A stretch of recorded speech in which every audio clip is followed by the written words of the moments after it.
शायद ही ऐसा कोई व्यक्ति या साधक होगा जिसके जीवन में दुखद घटनाएं ना हुई हों।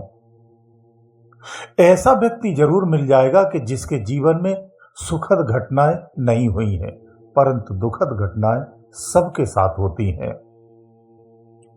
ये घटनाएं कुछ क्षण के लिए हमें सुख या दुख दे सकती हैं, यानी उनका प्रभाव कुछ दिनों तक या कुछ समय तक रह सकता है। उसके बाद ये घटनाओं का प्रभाव खत्म हो जाता है या हम उसे भूल जाते हैं। लेकिन इन घटनाओं की जब स्मृतियां हमारे अंदर में गहरा स्थान बना लेती हैं तो जीवन पर्यंत तक कष्ट देती हैं। वास्तव में तुम्हारा कष्ट का कारण भी यही होता है और तुम्हारे माया स्वरूप भाव बंधन भी यही मूल स्वरूप है। ये स्मृतियां ही आपको बांध कर रखती हैं। इन स्मृतियों में ही चित्त जब आपका जाता है तो सुखद स्मृतियां हैं तो सुख का अनुभव करता है, और अगर दुख की स्मृतियां हैं तो ये दुख का अनुभव करता है। बहुत सारे ऐसे लोगों को आपने देखा हो कि एकांत में बैठ कर के या तो वो हंसते हैं या रोते हैं, यानी दरअसल में वो अपनी स्मृतियों में होते हैं। इस चित्त को इन स्मृतियों से बाहर निकालना होता है। तो यहां एक प्रश्न और स्पष्ट हो जाता है कि जो मुक्ति मुक्ति चिल्लाते ना, मुक्ति क्या है? बहुत स्पष्टता से समझ लो, किसी भ्रम में मत रहना। इन स्मृतियों से ही बाहर निकलना मुक्ति है, क्योंकि तुम मुक्त तो पहले से हो। जिस मुक्ति के लिए तुम प्रयास कर रहे हो वो चेतन मुक्ति तो तुम्हारी पहले से है। तुम मुक्त पुरुष हो, है? तुम्हारा स्वरूप ही मुक्त का है। इन स्मृतियों से जो पूरी तरह से निवृत्त हो जाता है, बाहर निकल जाता है, वो मुक्त कहलाता है, वही मुक्त पुरुष है। इसलिए संसार में हर व्यक्ति मुक्त पुरुष है। स्त्री और पुरुष का भाव तो शारीरिक है, केवल शारीरिक है। इस भाव से बाहर निकलो। ये भी तुम्हारा तो एक बंधन है और भ्रम है। स्मृतियों से जो बाहर निकल जाता है तो उसके अतिरिक्त उसके पास और कुछ नहीं होता है।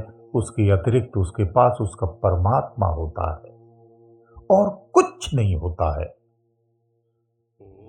जब ज्ञान की गहराई में जाकर के इस परिदृश्य को और इस प्रयास को जब स्वयं के द्वारा देखा जाता है तो खुद पर ही खुद के द्वारा हंसी आती है कि जीवन भर जिस मुक्ति की प्राप्ति के लिए हमने अथक प्रयासों को किया, दरअसल में वो मुक्ति नाम की कोई चीज पाने योग्य ही नहीं थी, क्योंकि तुम पहले से मुक्त हो। जो स्वयं में पहले से मुक्त हो वो उस मुक्ति को पाने की खोज में लगा रहा। दया भाव से जब मैंने अपने को देखा, समझा और जाना, पहचाना, जब आगे बढ़ा और सत्य के पास पहुंचा और ऊपर में स्थित होकर के जब मैंने इस बात को देखा और समझा तो खुद पर बहुत गहरी हंसी आ रही थी। जग हंसाई से भी बेहतर हम अपने आप पर हंस रहे थे और आनंदित भी हो रहे थे। जिस परमानंद को खोजने के लिए हमने सारा जीवन यूं ही खपा दिया, वास्तव में वो आनंद हमसे दूर नहीं, हमारे पास ही में था। हम खुद आनंदमय ही थे। दया भाव से कल्पनाओं की स्थिति से उठकर के जब हमने देखा कि हमारे ही संसार में हमारा जीवन बहुत कष्टकारी और कठिन पूर्वक था।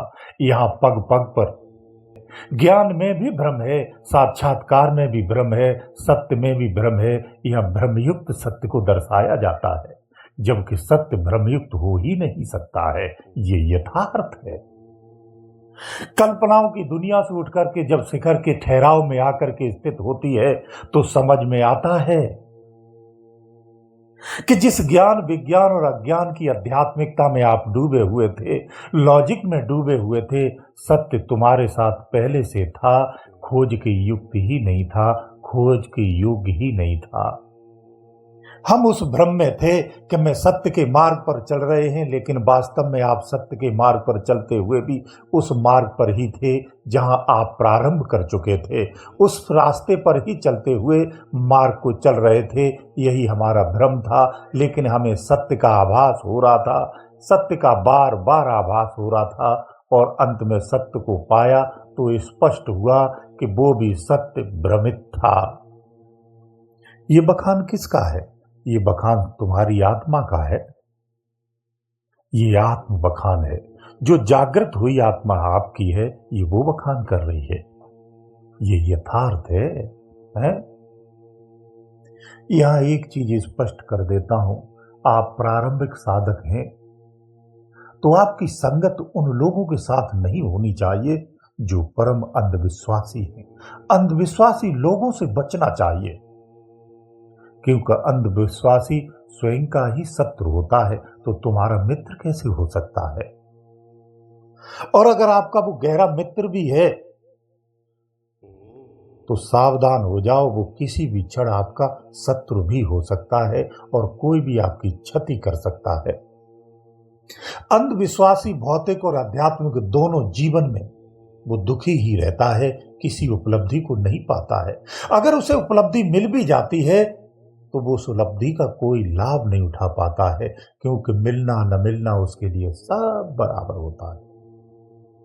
जीवन का भौतिक सत्य क्या है जानते हो आप? अगर आपको भ्रमों से, बहकावों से, पाखंडों से बचना है तो यथार्थ कहता हूं, इसे समझ लो। शरीर की नाड़ी चल रही है, हृदय की धड़कन चल रही है, ये सत्य है।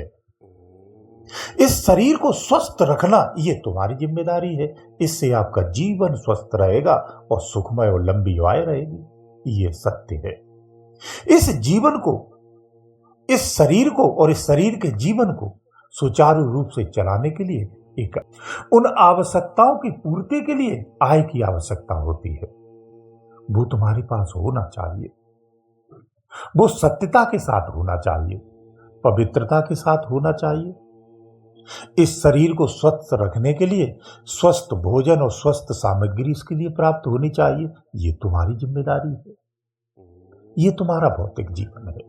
लेकिन इस शरीर की जो धड़कन चल रही है, इसका विज्ञान क्या है, इसके पीछे सत्य क्या है, जो तुम्हारा ये जीवन तुम्हें मिला है इसका सत्य क्या है, इसके पीछे देने वाला वास्तविक सत्य क्या है, उसे भी खोजना चाहिए। ये तुम्हारा मूल मार्ग है। सच मानिए, लोगों की बातों में आओगे तो निश्चित रूप से फटकोगे। आपके साथ धोखा भी होगा, फरेब भी होगा, छल भी होगा, कपट भी होगा। आप कुमार्गों पर भी जा सकते हैं और अपनी जिम्मेदारियों से भी भटक सकते हैं। मैं यहां तक कहता हूं, तुम्हें परमात्मा और सतगुरु पर भी भरोसा नहीं है तो खुद पर भरोसा करना सीख जाओ। तो संसार में कोई भी तुम्हें बहका नहीं सकता है, संसार में तुम्हें कोई धोखा नहीं दे सकता है, संसार में तुम्हें कोई भटका नहीं सकता है और ना ही आपको भ्रमित कर सकता है। इसलिए याद रखो, विवेकी पुरुष ही संसार में सुखी है, इसके अतिरिक्त संसार में कोई सुखी नहीं है और हो भी नहीं सकता है। ये भी परम यथार्थ है। इसलिए सारे ज्ञानों के वक्तव्य उन्हीं के लिए हैं जिनका विवेक नहीं जागा है, और इस ज्ञान का उल्लेख भी और लेखन भी, परिभाषाएं और परिभाषित भी जो किया गया है वो विवेकी ने ही किया है। किसके लिए? जिसका विवेक जागा नहीं है उसके लिए।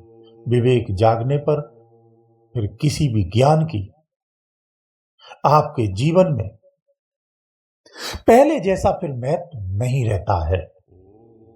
इसलिए अंधविश्वासियों को शिक्षित करने का प्रयास करो, लेकिन दूर से करो। पास से करोगे तो वो आपका नुकसान कर देंगे। दूर से शिक्षित करिए, जो शिक्षित हो जाएगा तो आपका परम मित्र हो जाएगा, परम हितैषी भी हो सकता है और सहयोगी भी हो सकता है। इसका तरीका ये है कि पहले खुद को अपनी स्मृतियों से निकालो और खुद को सुखी कर लो, फिर आप दूसरों को उनकी स्मृतियों से निकालने का प्रयास करना, तब संभव हो पाएगा। तभी आप किसी और के सच्चे सहायक भी बन सकते हैं।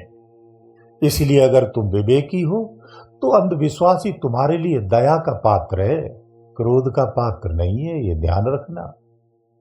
साधना का प्रारंभ है तो सबसे पहले आप अपनी स्मृतियों को त्यागो, यही तुम्हारी मुक्ति है, ये हमेशा याद रखना। गुरुदेव दयालु।